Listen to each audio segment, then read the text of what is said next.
Welcome back. Our next topic is found in practically every processed snack. It's taken the place of healthier oils like coconut oil and olive oil. Any idea what it is? You're right, canola oil. People always ask me why I don't use it. Well, there's a bunch of reasons, but you shouldn't take my word for it. So I've brought back one of my favorite experts on fats and oils, Dr. Udo Erasmus. Hi, Udo. Hi. So here's my question. Way back when I was married to a Canadian, at one point we were driving through these fields of rapeseed. And I said, what is that? And he said, rapeseed. I was like, what does rapeseed do? And he said, it's machine oil, but there's a lot of runoff from this machine oil. And that's canola oil. Is that the truth? No, not really. Rapeseed oil, of course, that's not a very pleasant name. It is part of the mustard family. Okay. And out of it, people have made cooking oils for many, many years. They then changed it because there was some stuff in it that they thought was bad. It turned out not to be. So they changed it. So they call it low erucic acid rapeseed oil. And that's what canola oil is. Canola oil, the Canadian oil, because all that work was done in Canada. Right. And that oil is like has the same problems as all the other cooking oils. It's treated with Drano, then it's treated with window washing acid. Then wait, start again. It's treated with Drano. Yeah, sodium hydroxide. And it's treated with window washing acid, phosphoric acid. And it's treated with? Then it's bleached with bleaching clays, which turns it rancid, and then it smells bad.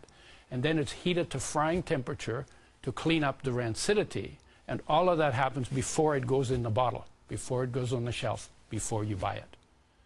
So all the oils, except for extra virgin olive oil, that are easily available are made that way.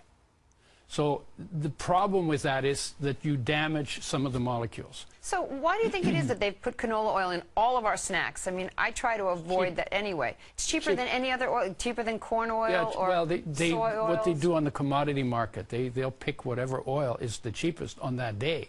And canola and soybean and corn oil, they're sort of neck and neck. So, but it's popular just because there's lots of it around, grows very well in Canada. And it's cheap. Why do they use all of this stuff, all these chemicals, to make this oil? Why can't they just squeeze a corn kernel and get oil, or squeeze an olive and get oil? What is it? Because when you squeeze the oil, it has ingredients that make it have a short shelf life. Because oils are very sensitive to those ingredients are like enzymes, you mean? No, they're mostly antioxidants and flavor compounds and color compounds that absorb light, and the light then damages the oil. So just put it in a jug bottle like you do with Udo's Choice. Well, they could do that. But the industry was not interested so much in shelf life or in health. In health. They're just than in shelf life. And the shelf life, if you can get 2 or 3 years, then you could make that oil in New York and you could sell it in Johannesburg. So you have a huge potential market.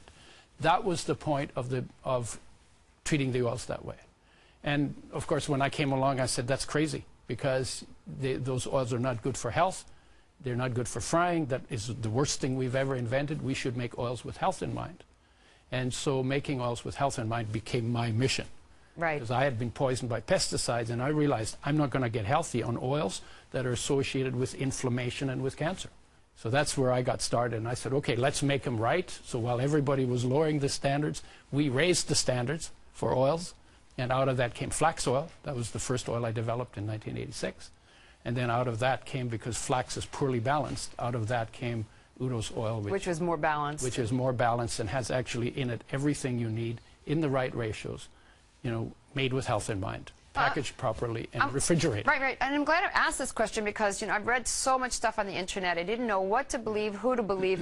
But basically, at the same time, I'm disappointed I asked you this question, because you're telling me that canola oil and corn oil and soy oil and peanut oil and all these other oils are basically made the same way. So it's best to avoid all of them if you can, and just go for a cold processed olive oil, which, by the way, you know it's cold processed if you put it in the refrigerator and it solidifies. It solidifies, yeah. Because they're cheating on that too. Yes, they are. Because there's so much demand for it that they're now diluting it down with other oils.